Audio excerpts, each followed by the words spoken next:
Сърцето до болка да пари. Искаш да съм магична като джина от лампата, а не апатична стоичка, ревниво бранеща правдата по повърхност неравна. Да летя като пегаса, не да бърша с ополи в ръката стиган, в екстаз да изпадам от магически звучности, като теб да се радвам на всичко научно и до край да се боря с безкръвно лице.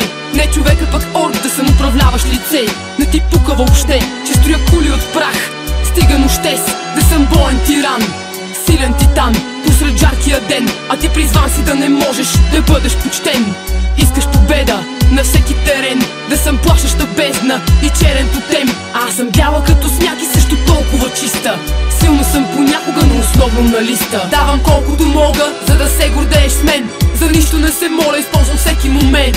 Ще надвия, ако трябва, десетки адмирали. Стига да извикаш бесен небе с дъщеря ми. Давам колкото мога, за да се гордееш с мен. За нищо не се моля, използвам всеки момент. Ще надвия, ако трябва, десетки адмирали. Стига да извикаш бесен небе с дъщеря ми.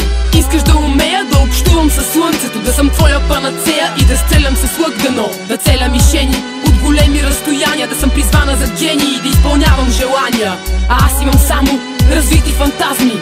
Плитка като лиман съм, богата на сарказъм. Много пъти си казвал, че и така ще ме помниш. Остава гадния казус, дали не по компромис, защото искаш ме високо, с окол да съм скитник, с наблюдателно око и готовност за битка. А аз съм просто жена, не всесилна богиня. Имам само един накит и една пелерина, но пред теб се усмихвам, имам сърце цяла ракла.